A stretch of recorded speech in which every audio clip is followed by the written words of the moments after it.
Peut-être que c'est de par la position, le fait d'être encore une fois vissé au fond du baquet, les ceintures serrées très fort, mais tout paraît impressionnant. Et ça l'est, hein. Mine de rien, on prend quand même 150 km/h en vitesse de pointe, c'est assez solide. Mais il y a 4 points qui sont impressionnants selon moi, et 2 encore plus que les autres. Parce que la vitesse de passage en courbe, oui c'est impressionnant, mais je m'y attendais un petit peu. Voilà, on est quand même sur une monoplace.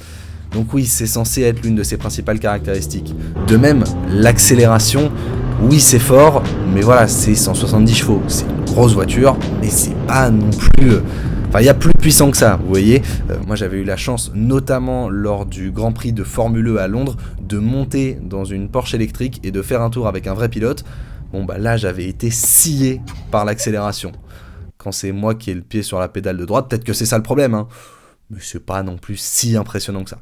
C'est dingue, mais il y a plus fou encore. Je vous disais 150 km/h, c'est presque ça le plus impressionnant en fait, parce que bah oui, j'ai déjà été quelques fois dans des parcs d'attractions, mais il y a vraiment une sensation qui se rapproche de ça. La vitesse dès qu'on passe peut-être les 110 km/h, vraiment ça vous prend aux tripes.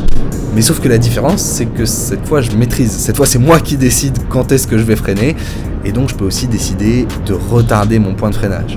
Et justement, le frein, c'est ce qui est bluffant sur ce genre de voiture.